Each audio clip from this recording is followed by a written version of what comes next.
Hi, everybody. How are you doing? I'm Dr. Gail, and thanks for joining us today. And welcome to Galactic Gaia, everyone. I'm your host, Dr. Gail. I'm joined by Teri, who is the co-host, and she's here to ground the conversation and anchor the energy. And our guest today is Gail Lynn, an engineer and creator of the Harmonic Egg, an immersive healing chamber. And thanks, everybody. We are simulcasting to three channels today: Galactic Gaia, where Teri holding your space, and Dr. Gail Skywalking with Moon. So we're in three different places today. And thanks for joining us. And we have a pack full of information of things to talk about today. And Gail Lynn's going to have the stage because she came in prepared. So I'm going to go ahead, and Teri will be taking over the chat. And go ahead. Okay. So, welcome, Gail Lynn. We're so excited you're here again. I did try the Harmonic Egg after our last interview and loved it. Loved it. Gary, hello. How are you doing? We got your question, sir. Sarah Broyles, hello. Barbara, good to see you. Paul, White Dragon, good to see you, sir. And Patricia, hi, Patricia. How's it going? So, welcome, Galactic Team, and everybody else showing up. And people are still coming in. Pengram Bean, hello. Interesting. I love that. Okay. I've got something to say to Patricia. Patricia, I'm sorry I emailed you accidentally. I was trying to go on a podcast with somebody that night, and I couldn't get on. It was something to do with a business upgrade on Zoom, and I didn't have it, and I had to upgrade. And I was texting my host, going, "I can't get on." I accidentally, her first name is Patricia, and I accidentally emailed that Patricia, going, "I can't get on the Zoom." Yeah, I was pretty frantic at that moment. Yeah, it's hard when you need to get on right away, and technology can be a force. Yes, but I'm sorry to interrupt you, Teri, but I had to apologize to Patricia. No, it's all good. So lots of people coming in. Barbara, another Barbara coming in. Three Shifting Bells. Deb, Sonia, hello, beautiful. Liz, Isan, good to see you. Butterflies are free. Hello. Carl, lots of people coming in. So, Angelic Starseed. I didn't because I haven't seen her. Have you? Or I'm assuming are her. Yeah, I haven't seen them either. Yeah. Interesting questions coming in too, everybody. Linda. So, I think we can get to it then. We've got a big group now, so I could be here all day. We've already got 30 people here, so they're all coming in. So, Gail, I'm going to just give the floor to you because you came in more prepared than Teri and I did. So, as usual. And the behind the scenes conversation is always good, and it's always easy just to bring that forward to the chat. So, Gail, you have an interesting thing or interesting take to go, and a personal thing that you wanted to talk about. So I'm going to let you go ahead and begin. Yeah, these are my notes. But I mean, we talked about last month. We had a great conversation, and we kind of ended with talking about all the prescription meds and supplements that people are on, and our bodies can heal naturally. And, the thing that blocks us from healing is the interference. So we're always interfering with our own healing. And so I wanted to have a conversation with so much love that, we talk about how prescription meds and supplements can actually be harmful, and that can numb your nervous system. And one of the biggest things for healing is making sure that your nervous system is in balance. When your autonomic nervous system is in balance, everything just can work. And we're magical beings from God, from source, from Jah, from the universe, whatever word you use. And one of the things that sound and light therapy that I'm finding that it does is it helps to reboot the nervous system. Not all sound and light therapies are created equal, but neither are our bodies. So we're Arcturian, we're Sirian, we're Palladian, we're Andromedan, we're human, we're all these different things. And so, I've had my whole life experience is around medical error. when I was 12 or 14 years old, my dad's mother had a hernia surgery. They paralyzed her from the waist down. Oops, sorry, and she had to go into a nursing home, and she was on Medicaid. And my dad came from a poor, it sounds like a fiction story, came from a poor home, and he got kicked out of the poor housing. I mean, like, he lived in Herman Gardens in the Detroit area, and they got kicked out of there. So he always says, we were so poor I couldn't pay attention.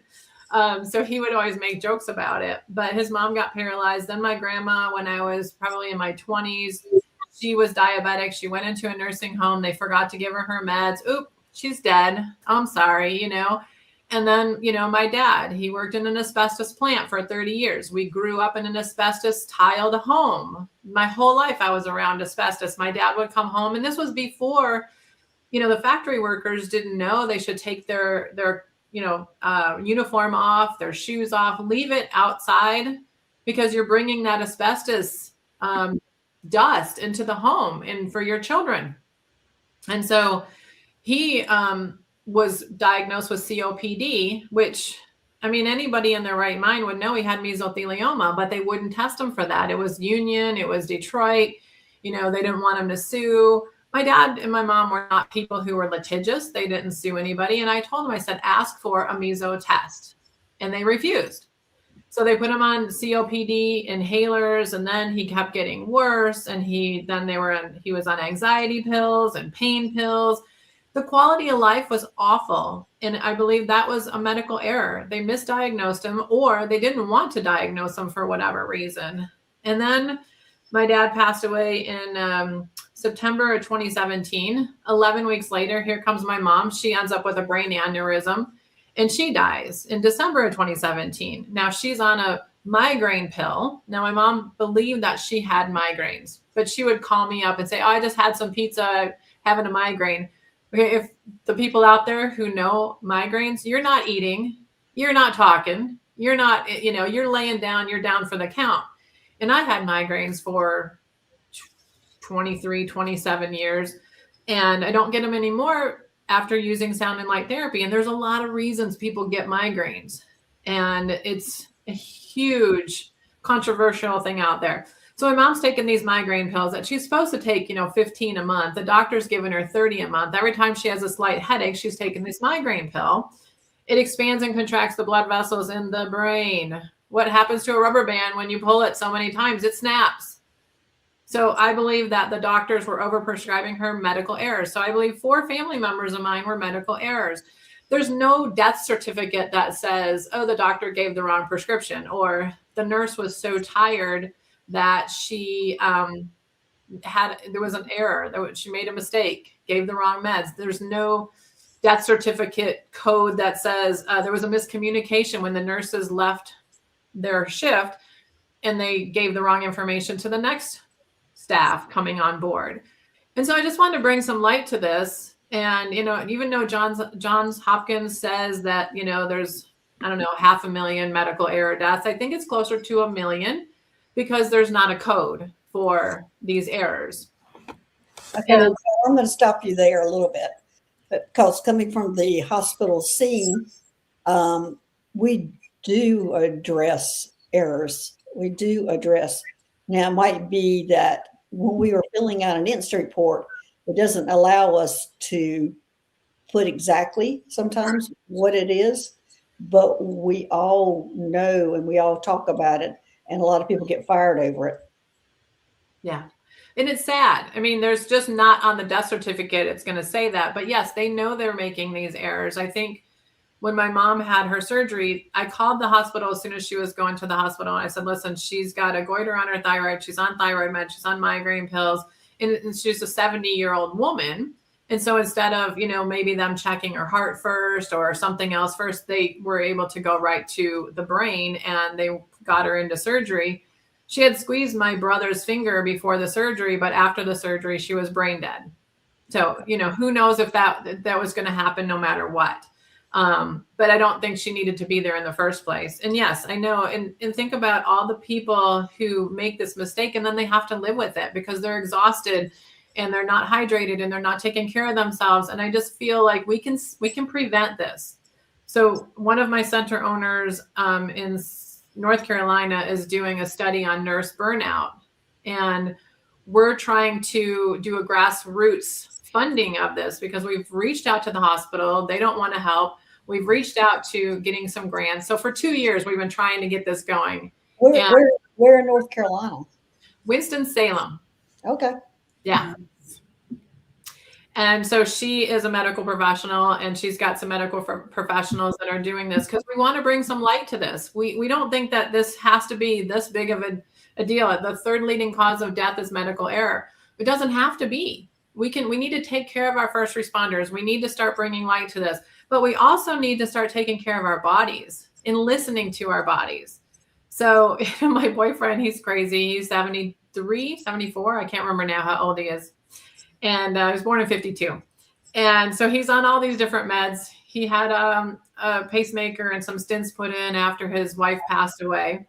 And he went to the doctor last year and said, like, my blood pressure meds aren't working anymore. The doctor puts him on different meds. His legs swell up. He's constipated. He can't sleep. He's cranky as all get out.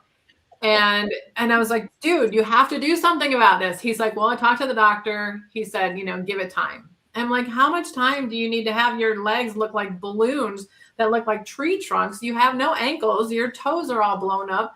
You're constipated. You're taking Dulcolax and your stool softeners. And so 7 months, the doctor made him suffer. He kept asking. Finally, he got tired of it. And he said, that's it. Put me on something else.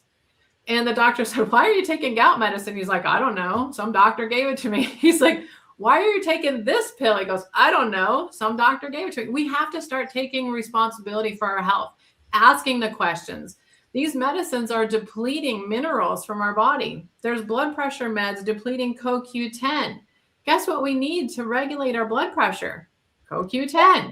I think you've got the nail on the head, is we need to take responsibility of going from doctor to doctor, knowing what we're being put on, and that we need to maybe go talk to the pharmacist, sit down and make an appointment with the pharmacist and see what each one's doing to you, because the doctors are generally not looking or not knowing what's being prescribed or what other means are happening, this doctor going to this doctor. So, but the pharmacist knows all about the medications. And so it would be wise, because they do sit down and do consults with people. So it would be wise for people to sit down and do that and see how if they're on a lot of medication, to sit down and see how it's affecting you. And also Nancy Jean talks about all the time.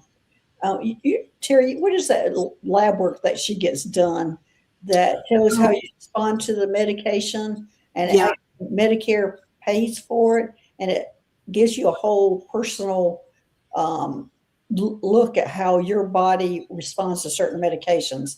And so you can give that to your doctor, and there's some things that are good for you or not good for this person, which is we probably all need to do that. Yeah, I can't remember the name of it, but she had a friend that's a doctor, and it's not widely known that we can do that, but I'll look it up and try to get it by the end of the show. Oh, yeah, that's awesome. Bring light to this. And like my boyfriend, it's his fault. He ended up going off the meds. The leg swelling went down, the constipation went away, and he started sleeping great. He's got more energy and he's feeling great. I don't think people put 2 and 2 together and go, I went on that new med. Now my legs hurt and I'm constipated. Exactly.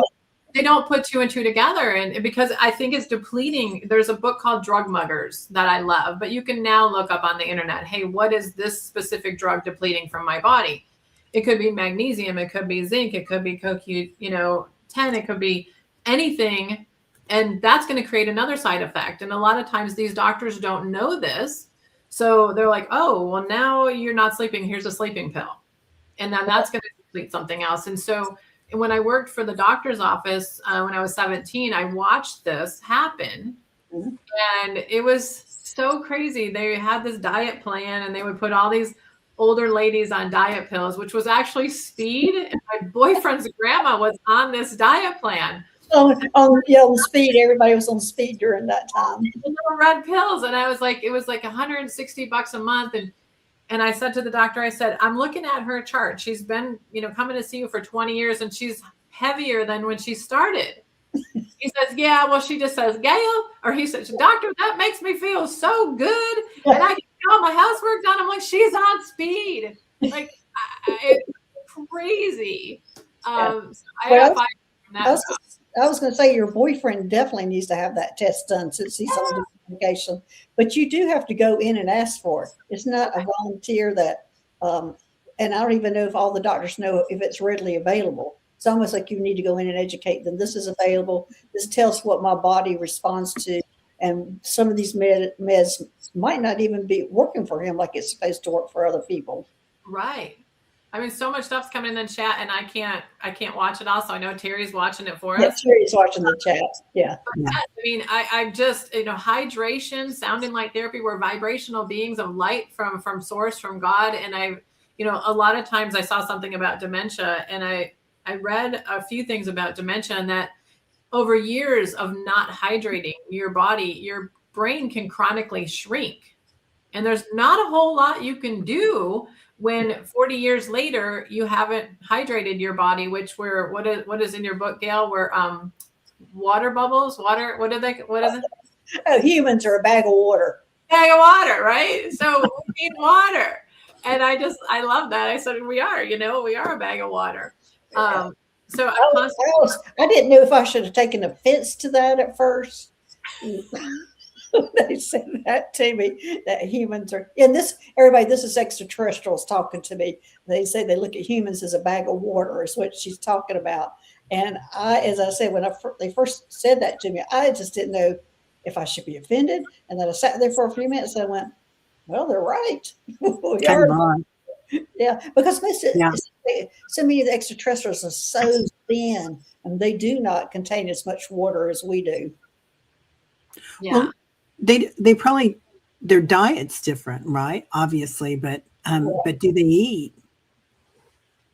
Yeah, they do. Some eat, some don't. It just depends. But I was going to ask, that's one of the questions I wanted to bring up here today in the chat was, before we even do any kind of therapies, would it benefit our bodies to go on some kind of dietary cleansing and so that was my question. And if so, what would be the best cleansing methods? And I was hoping people in the chat might chime in and give their experiences on cleansing methods and what things they have done. But I would think a lot of that would be helpful to do a cleansing before doing a lot of modalities. Oh, and Gail, I want to get your take on it, and yours too, Teri. I definitely have an opinion about that. And, I've had doctors over the years tell me, you should go get your medical degree. I don't want to be on the radar screen. I don't want to be, listed, medical, but I educate people. And it's a lot of it's trial and error. And I did the O blood type diet after I found out I was an O blood type. And that really restructured my body. There's something about that blood type diet that seems to be, they're onto something. It's your blood in your, like the O blood people have a lot of acid in their stomach. So they need to eat meat because something needs to get that acid absorbed and use that acid. But then there's people who should be vegetarian. And then there's people who are vegetarian who are O blood types and then they feel terrible. So there's a lot to that. I think letting your food be your medicine is brilliant. I personally don't believe in fast. I think our body needs energy. It's like letting your car run out of gas, in my opinion. But some bodies do great with fasting. So I've never really fasted. My detoxing is usually, it should be very gentle. It shouldn't be a healing crisis. You shouldn't be throwing up and having diarrhea because you're detoxing. Right. You got this, So I say I have a liver webinar that I did because our liver is such a large organ. So it's basically electrolytes, water, red apples, and oxygen. So the liver needs very little, but those are a lot of things that you can do for the liver to make your liver healthy. The other thing is we have these emotions. So do we detox physically or do we detox emotionally? Because if we're holding on to a bunch of anger, your liver is never going to heal. If you're holding on to a bunch of fear, your kidneys aren't going to heal. If you're holding on to a bunch of grief, your lungs aren't going to heal. So even though I think, my dad had mesothelioma, not COPD, I saw him cry once in my whole life. He held on to all that grief in his lungs, and that's where it hit him. And there's guys that worked in those asbestos plants for 30 years and didn't die of mesothelioma, but that's the organ that was weak for him. And so we have to look at our emotions as well. We have to reset our nervous system. Everything can't make you angry. Otherwise, we have a fatty liver epidemic right now. Is it because people are just angry? Or was it the keto diet because people were eating all these fats? And these are things that are coming up when people say, I never had a drink in my life of alcohol, and now I have cirrhosis. Where did that come from? Right. So that's for medication too. But Teri, there's a lot of things coming up in the chat about what people are doing. Are you? Yeah, I am. I'm charting those. Also, we were talking backstage before we came on, and Gail Lynn, we were talking about intention as Right. well, and changing our story. So, so holding on to that grief. There's lots of different ways that we can do that, aren't there? And here's a story too. I had a friend of mine who has a 6-year-old granddaughter, and she's like, my granddaughter's not doing well. And the first thing that I picked up is she's picking up all of her mother's stuff. And she's like, oh my gosh, my daughter is a hot mess. My daughter never stops. My daughter never pays attention to her daughter. My daughter just goes and goes and goes and goes. And I said, I think your granddaughter's picking that up. So we did a remote session for her granddaughter. And it was really interesting because I so strongly picked up that it was all of her daughter's stuff. I said, can you please talk to your daughter about how she might be affecting her daughter? And she said yes. And her daughter was very receptive to it. Didn't really think how much she was really affecting her daughter. And so we set the intention and yada, yada, yada. Well, the granddaughter's doing great. But the intention, I said to my friend, I said, I don't think it was really the egg session. It was the intention. And then you talk to your daughter. Now your daughter's spending time with her. She's coming home from work early. She's reading to her before she goes to bed. And she's doing great. Is the intention and how we said, oh my gosh, we brought awareness to something. And where your awareness goes, energy flows. We got the energy flowing between them. So intention is such an important part. And so my horse just got an eye infection. I don't even know what it was from. His left eye. So receiving side. I feel like she maybe picked up a lot of stuff that I didn't have to deal with. So she's processing it. She's working through it for me. Our animals will do that. Our children will do that because they only know love. And so if you have a sick animal, look at where you are stuck in what is going on with your animal. My dog that I had when I was in my 20s and early 30s ended up with a tumor on his liver. And I was angry. I was such an angry person. And I feel like he absorbed a lot of that stuff for me. And he passed away at age 13, almost 14. And I feel guilty about it, but that's what they do. They only know love and they're going to help you. So you got to help yourself so that they don't have to take on all your crap. Well, before I forget, Gail, Yeah. your horse has a message for you. Yes. I'm afraid I won't forget it. She wants you to start meditating with her. She doesn't necessarily want you to.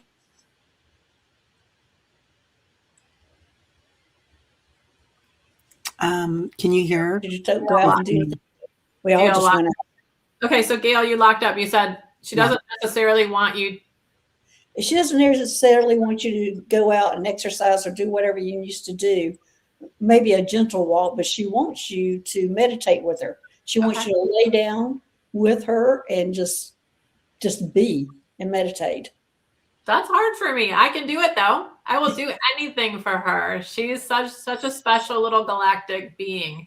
Okay, so I'm going to just write this down because by the time we're done, I'll forget because I'm going to go on to different topics. Meditate with. Yeah, I was afraid I was going to forget it too. Yeah. Yeah. Okay. She's showing me your head on her neck. Okay. So. Yeah, she's been so great. I mean, I've been poking in her eye and putting the cream and the gels, and she stands there and she's like, all right, are we done yet? And I told her, I said, I don't even know how you trust me so much. I don't even know. I'm just so grateful that she doesn't give me a hard time when I'm trying to, help her eye, but it's the left side. And, I feel like I was ignoring her a bit because I have 2 barn cats that were having a hard time acclimating to the new place. We've been here for 4 months now. And so I've been really just spending time with her, being with her. Gail, I was reading your book to her. As you know, I was out there reading and I was like, her dog's name was Moon, and Moon's now helping her. And Holly's like, whatever. I don't know what you're talking about. But yeah, I love her. I can definitely do that with her. And I was talking to my vet too, who was Holly's vet. And I told her, I said, vets have such a hard time because their patients don't talk to them. And she's like, oh, Gail. She's like, they talk to us better than any human being can talk, because humans are going to mask their emotions. They're going to go, oh no, I can deal with this pain. Oh, that's not a problem. She said, animals won't. They don't, they will. Cats did though. I thought they had it. I don't know. She said all of her pets, or her patients, I should say, which are somebody's pet, have always been able to talk to her. And she said, I remember being at the barn one time, she was floating Holly's teeth, which they get little, like hard, like pieces on them that could cut their gums and stuff. So you got to have their teeth cut, like sanded down. And this cat just jumped up on her table that she had all her equipment on, and it just needed an adjustment. And she's like, oh, your neck hurts? Okay. And the cat jumped down. I'm like, what just happened? Wow. They just knew. Yeah. So anyway, we went off the subject of what you were talking about, but I knew I had to say because I was going to forget it. Yeah. I don't even remember what we were talking about, but you know what? Let's keep going. So let's even talk about supplements. Everything has energy. Go ahead. Well, also some people were putting in, I had asked them to put in what they did for detoxing. Oh yeah. So I wanted to make sure we did. Yeah. Judith says she's better now. She's eating fatty meat, which she wouldn't have done before menopause. Patricia says, I have a cleanse with alfalfa tabs. I take daily to liver supplement and herbal product that can clean out the digestive system. Patricia does everything. Yeah. Let's see. Pengrombine says, I'm a type O and eat keto, but want a vegan diet. Okay. And lots of people are coming in saying things. Jack's had some interesting ways that she's working on. She says, I soak my feet. Oh, it's Patricia. She says, I started soaking my feet in lavender, Epsom salt, and apple cider vinegar before bed. I can feel stuff being pulled out of my body into water. Oh, and helps her sleep better. I'm going to write that down. I love that. I used to do that a long time ago, and used to do the foot bath thing. So, Gail, how do you feel about the foot bath? So I think that some of the foot baths on the market are giving false information, but there's something to things being pulled out of your feet, your hands, your pores, and coming out through the body. There you go. Nancy Jean's here. Oh, thanks. It's far. Okay, and that's a different information than I got. So thank you, Nancy Jean. Pharmagen. Okay. The test runs all your drugs and your DNA. Yeah. Write that down, Gail, so you can tell your boyfriend. Yeah, Phamgen. Okay, I'll look it up. It's running it against your DNA is what she's saying.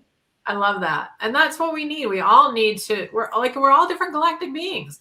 And even supplements have an energy. I use a lot of dowsing or pendulum work, and I'll test supplements and I'll test different things. And I have others that I'll run it past because I don't want to just say, I'm biased and this is my test, but I'll ask some of my friends, hey, can you test this? And they'll say, this company doesn't have good integrity. So the product's not going to work if you have a high vibration and you're in love and gratitude, because their company energy is not.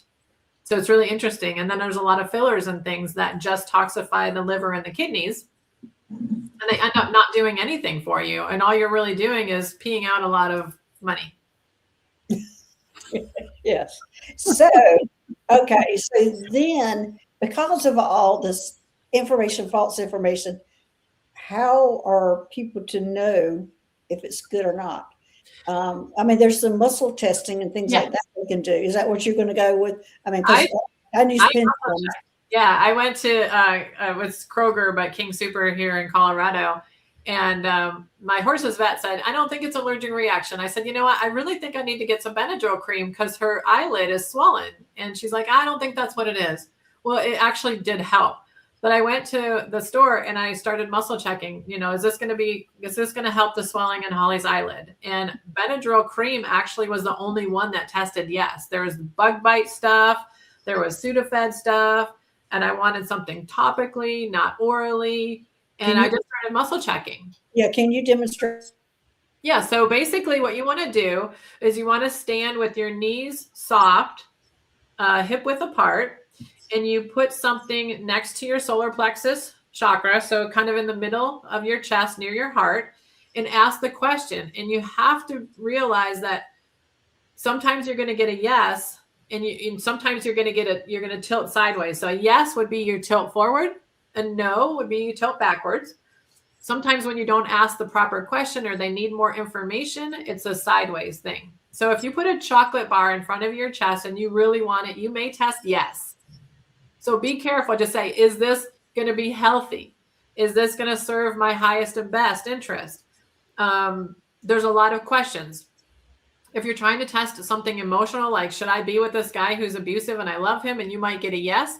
Emotional stuff is hard to test on yourself. So you want to be really careful and you want to ask the questions. I was taking a probiotic one time and it said, yes, you need a probiotic. Yes, you need this probiotic. No, this probiotic's not going to absorb in your body. Oh, okay, wait, I need this. And this is the product, but it's not going to absorb in my body. I don't get that. So I had to ask a lot more questions. What happened was I needed to take it out of the capsule, put it in water, because the capsule wasn't going to dissolve at the time my body needed that probiotic to dissolve. So everybody's body is different, and I am an O blood type, so it was probably going to get killed in the stomach acid and all those little good bacteria that would have never gotten to my colon because they would have got killed in the stomach acid. So this was a flora store, and it was freeze dried 3 times, so it was made to survive the stomach acid of an O blood type. So really interesting things, but you have to ask all the questions. Right. Is it the highest and best? Is it going to absorb? Is this is it going to harm me? Is it going to benefit me? Asking all the questions and not just a yes or a no. Right. Well, for me, I can't ask any question that's emotional based because I will not get the correct answer, because I am biased, and I use a pendulum. Patricia's in here talking about she uses a pendulum. Teri uses a pendulum. And I asked Teri the other day, how many pendulums do you have? Would you say about 50? Yeah, a lot. And so I carry a pendulum in my purse. I have a pendulum in my car. I carry it with me all the time too. I have them all over the place. Not 50 of them though. Wow. Yeah. Yeah. I have one. And I mean, the Egyptians used to have, I think, like a limestone pendulum, and they were buried with their pendulum because there was part of them. So I have one. It's made out of wood. Because my teacher told me that wood doesn't hold information and energy. So getting a wood one is going to be the most accurate because sometimes a crystal will hold information and energy. So if you don't clear it properly, it might be picking up information from your last question. Right. I've heard wood and metal. Like brass or copper. Yeah. For me, I don't have any problems using anything. I could use a pin tied to a string. And yeah, you can pick up any necklace and it'll start going and telling you what's what. But we use our pendulums a lot. Yeah. Maybe that might have a part to do with it because even here on the chat, me verifying my answers that I'm hearing, I'm always using the pendulum. But as I said, I cannot use it on anything that's emotional, like, is this chocolate good for me? Oh, well, of course I want that chocolate, and I'm going to eat it no matter what.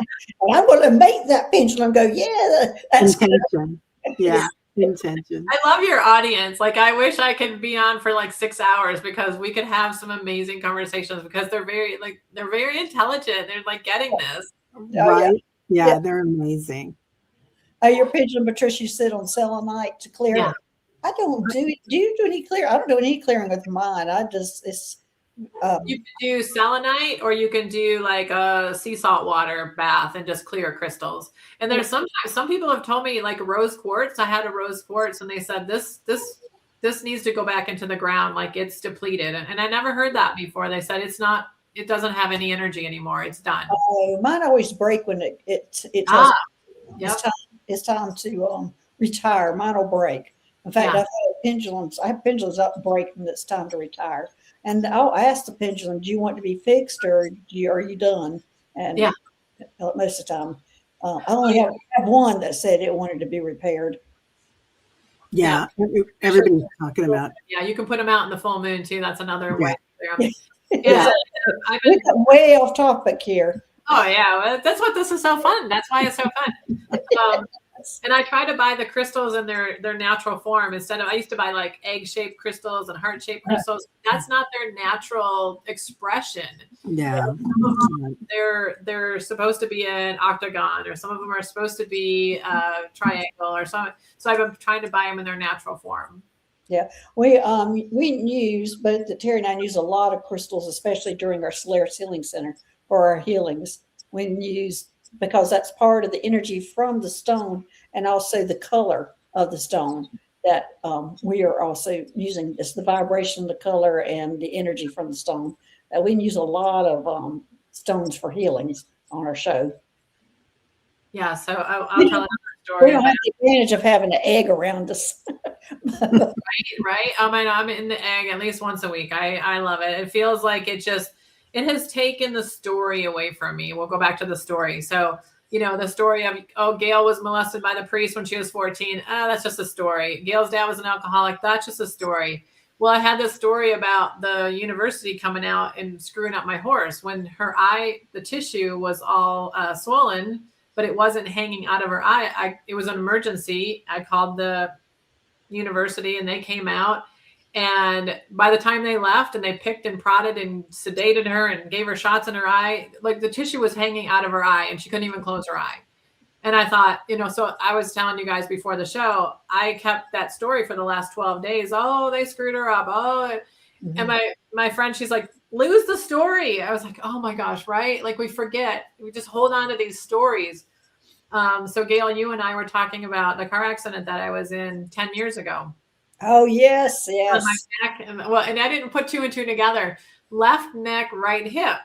And one day I was sitting there going, that's exactly where the seatbelt constricted me in the accident. And you said you see a lot of people around the 10-year mark. In chiropractic, it was so typical. Somebody could be in a car accident or some kind of accident that all of a sudden the problems from that accident show up 10 years later. It's almost like the body can't handle it anymore. It just gives up. It's been trying to just taking care of that injury, and 10 years later, here you are in trouble, needing some help. I just saw, I'm in the Boulder, Colorado area, and so somebody just brought up Mork from Mork, Robin Williams with the Nanu. Yes, and that's why we made the egg white, because we did think about Mork. So this trauma hit me again, left neck, right hip, and I was like, we're the seatbelt. Oh my gosh. So now I've been working with blue agate and black tourmaline for the neck and the hip. And then I know it's goofy, and my boyfriend's like, what do you have safety pinned to your seatbelt? So I have the blue agate here. I have a rose quartz here that crosses the heart. And then I've got the black tourmaline. He's like, that's cute. I'm like, it's not going to hurt me. It can only help. I love it. I'm just looking at some of the chat. It's so fun. So no, I love this conversation because I just want to bring light to us listening to our bodies.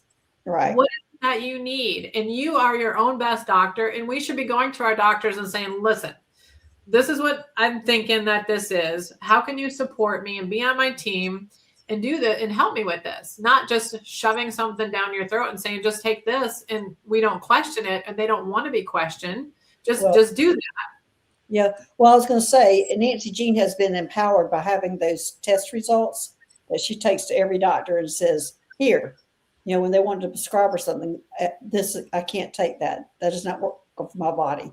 So I love it's a big empowerment tool that she has received. And as I said, she says, you have to ask for it, but Medicare does pay for it. Now, I think you might, she lives in Dallas, so she has access to all sorts of medical facilities. So I'm not sure if all labs provide that. That would be a big question, if all labs do those kind of tests, because I'm sure it has to be sent out somewhere. Yeah, special testing. No, I love that. And so if nobody gets anything out of this podcast but that, how empowering is that? How inspiring is that we can actually find out what our body can handle in our DNA? And then when the emergency is over, we need to figure out, why did our blood pressure go high? Was it just dehydration? Why do I have a pain here? Why do I have the stomach issue here? What am I worried about? Looking at the reason why, so that we can get off these meds. I don't think that they were ever meant to be on for life. You go on them and you're on them for life. It should be just after the emergency is over, then you start figuring out, what is my body trying to tell me? Right. Yeah. And doctors don't back down on the medicine after whatever's happened, as you're saying. That they continue. And, oh, you had this problem, well, you're going to continue for the rest of your life, because we don't want that to happen again, instead of, let's see how you do without it. That's not in their vocabulary. Yeah. Just like my boyfriend, he's like, why are you on gout medicine? He's like, I don't know. He's like, have you ever had gout? He goes, no. I was like, well, I don't know why he's on it either. Are there other things for that medicine for him to be using it other than gout? The story that he told is, I think this is the story, because I kind of drilled him. I said, what? He goes, my friend Kurt had gout, and he said it hurt really bad. So I think I asked the doctor to put me on gout medicine, so I didn't get it. And I'm like, wow. Yeah, I know, right? You just gotta laugh. Okay. All right. Anything else about that, Gail? Because I have a major question that I was telling Teri about, a philosophical kind of question. Shoot. Okay. This is about dementia. Now, I dealt with my dad, who had dementia for 8 years. I had to work with him. And then recently my dog has been diagnosed with dementia, which was just Saturday was a horrible time with her to have her at the vet, and she has dementia. Years ago, when I worked in the operating room, and it was when I was in heart surgery, we all had this conversation of, when you get older, it's either your body goes or your mind goes. It's usually not both. And it was nurses, techs, doctors, anesthesia. We were all in there. And the discussion was, which would you rather do? Would you rather have your mind go, or would you have your body go?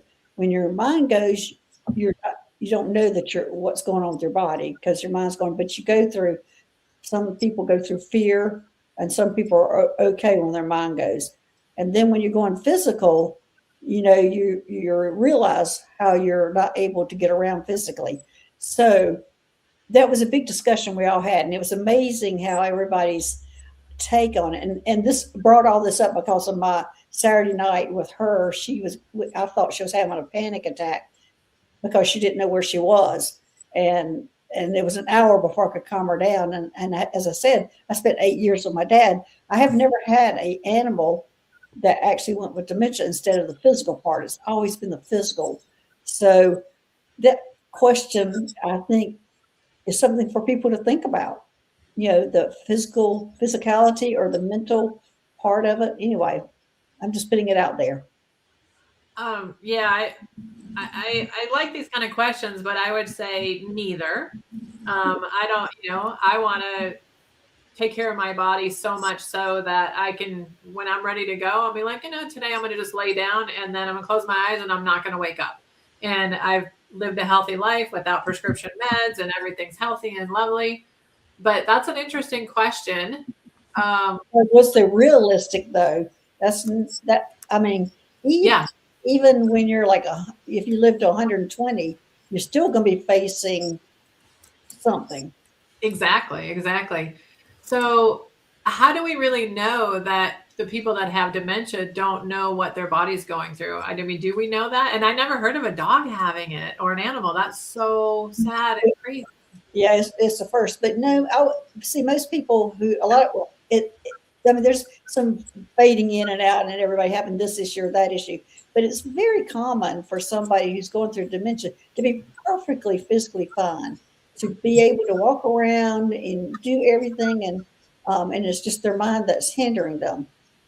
The other side is it's not uncommon for somebody to have some physical disabilities attack. And so what our discussion was, as you age, which way would you want to go? Because it does seem like it is one or the other. And now, as I said, there's some layovers and laps and things like that, but it's just so common for us as we were discussing that to see that because we're on the medical field and as a room full of medical people having this discussion, which way you want to go. And, the heart doctor was going, well, I want to keep my mind because I don't want to have the fear of dementia. And then another person says, well, I want my mind to go because I don't want to remember my body going.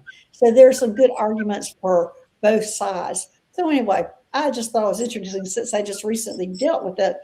It brought all of those memories up that we had that kind of discussion. All these, medical people in this one room having this discussion on which way you would want to go. Well, I wouldn't know what your answer was, but I think I'd rather keep my mind.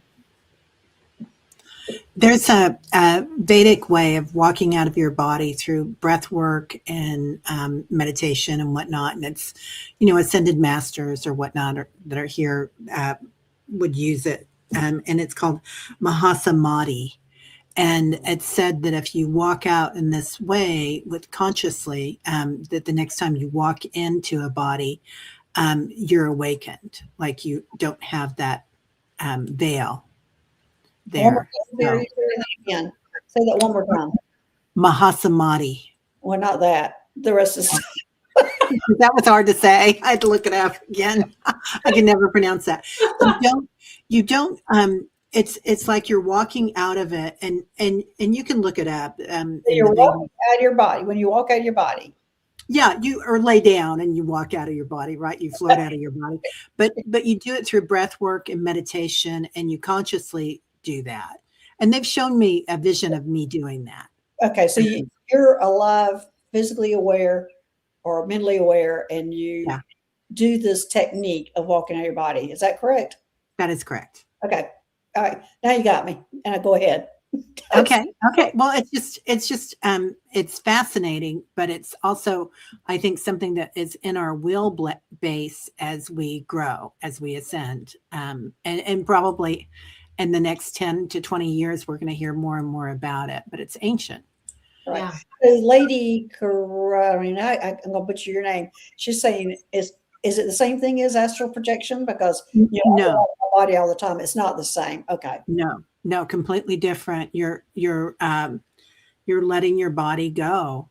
And but it's interesting because oftentimes if you're in the East, you will see preserved bodies of masters. Okay. So in the monasteries. So then if you're walking your body, are you talking about that's a death of walking out of your body?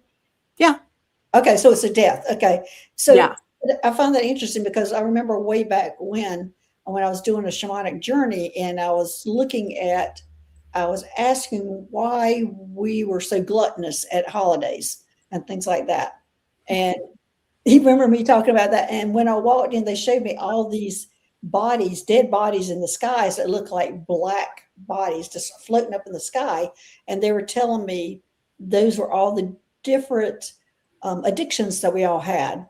So some of them were drug addictions and some were, alcohol addictions, and it was all these different addictions. And what they were saying was to me, because this is my personal journey. Why did I eat so much at Thanksgiving? Why did I eat so, we kept eating for a week like that.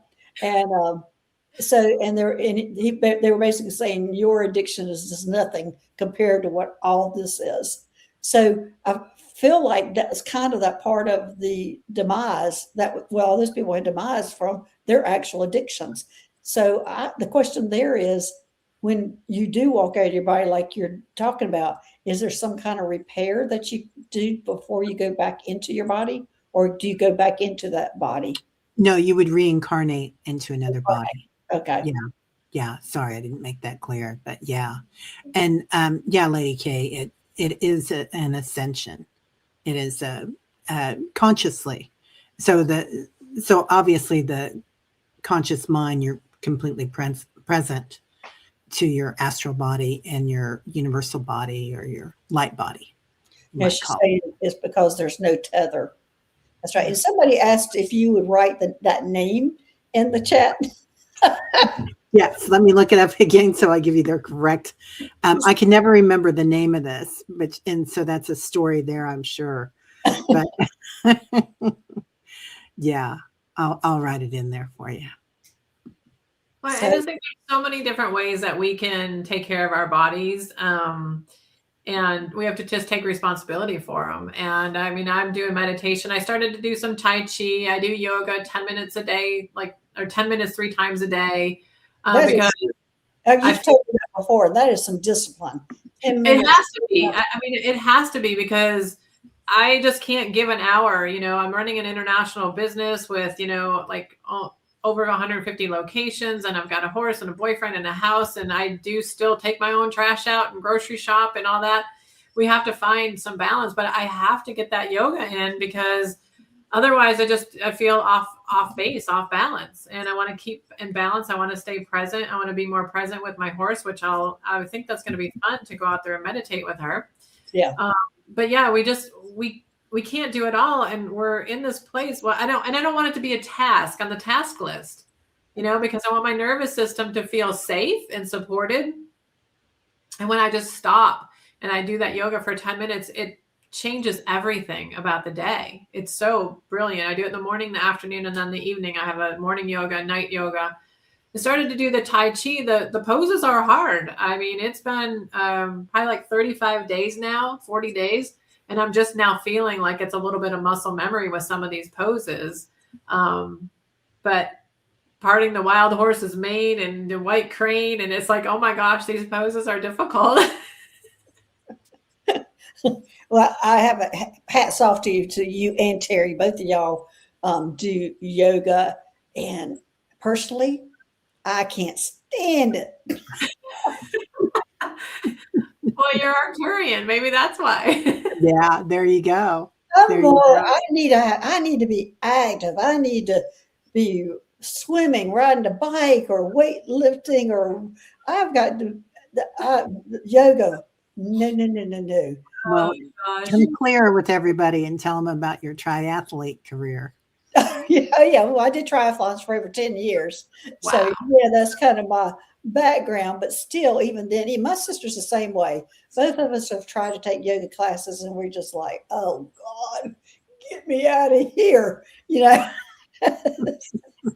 So, but I know most people do love it, and I don't know what it is that I don't like. Thank goodness my sister's the same way, that she doesn't like it, so I don't feel so bad when we both talk about it. How we don't like that kind of. Maybe it's the discipline that we don't like. I mean, I'm not flexible. I can't do most of the poses, and I don't beat myself up. I do what I can. And then I started doing some crafts. When I was a kid, I used to do the rug looping kits. I think it's called rug latching now. Right. And it's like a meditation, the loop and pull and loop and pull and loop and pull. And it's just like a meditation. So we have to find these things that we incorporate into our day every single day to keep balance, to stay grounded, because we really are so stressed out. There's so many things going on in the world and the energies that, we could easily just get sick because we're not grounding and doing things to stay in balance. Yeah. Yeah. So important. Yeah. So this has been a great conversation.